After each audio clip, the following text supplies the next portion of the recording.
A chimpanzee and you share almost the exact same brain, almost the exact same blueprint. And yet, one of you is watching this video, and the other one lives in a zoo that the first one built. That gap looks tiny. It is not. It's the difference between peeling a banana and splitting an atom. Hold on to that chimp. You're going to need him in about 4 minutes. So here's the question that keeps a lot of very smart people awake at night. What happens if we build something that is as far beyond us as we are beyond that chimp? Not a faster human, not a calculator with a temper, not a robot with a laser. Something that thinks in a way you literally cannot picture. The same way that chimp cannot picture calculus. We call it superintelligence. And the wild part isn't the sci-fi ending. It's how quietly the whole thing could start. Here's the idea. Back in 1965, a mathematician named I.J. Good noticed something sneaky. To build a smarter machine, you need intelligence, but a smart machine could do that job too. So the second a machine gets just a little better than us at one specific task, designing smarter machines, it can turn around and upgrade itself. And then the upgraded version is even better at upgrading. So it does it again, and again, faster every time. Good called it an intelligence explosion. Version 1 builds version 2, version 2 builds version 3 before lunch. Sticky Man, meanwhile, is still on page 1 of the instruction manual. Here's the part that breaks your brain. This thing is digital. It doesn't sleep. It doesn't get bored.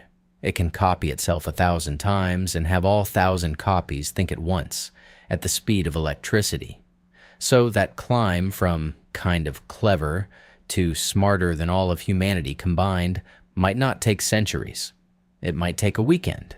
Nobody knows for sure how fast, but don't worry, we'll have plenty of time to react, is a risky bet against something that thinks 1,000,000 times quicker than you do. Okay, terrifying speed, but surely a super genius would be nice, reasonable, and this is where almost everyone gets it wrong. The danger was never that the machine turns evil. The danger is that it's spectacularly good at exactly what we told it to do. Picture this. You build the smartest thing in the universe and you hand it one harmless little goal. Make paperclips. Make as many paperclips as you possibly can.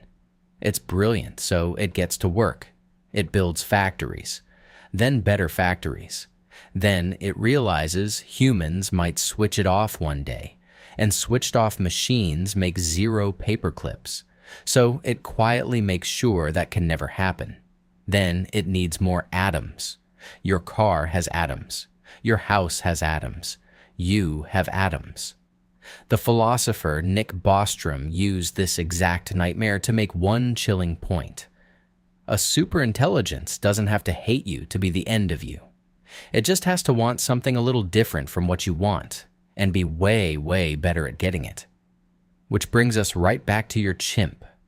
The chimp didn't lose the planet because we declared war on chimps. We barely think about chimps. We poured roads and cities and the entire modern world straight over the top of them, not out of cruelty, out of indifference. They just weren't part of the plan. Now flip it to a real superintelligence. You are the chimp, and the only question that matters is whether you made it onto the plan.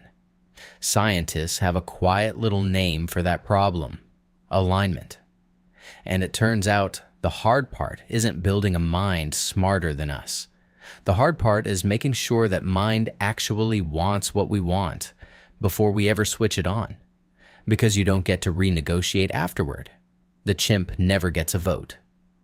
So here's where we land. Smarter than all of us isn't a faster human. It's a new kind of mind we can't fully picture. It might not show up slowly and politely. And the real question was never, can we make it smart enough? We're scarily good at that part. The question is, will it want what we want? We're busy building the thing that builds the future. We just have to remember to leave ourselves somewhere inside it. So tell me, would you flip the switch? If the prize is curing every disease and the price is becoming the chimp, Do we build it? Drop your answer below and try to be smarter than a paperclip about it.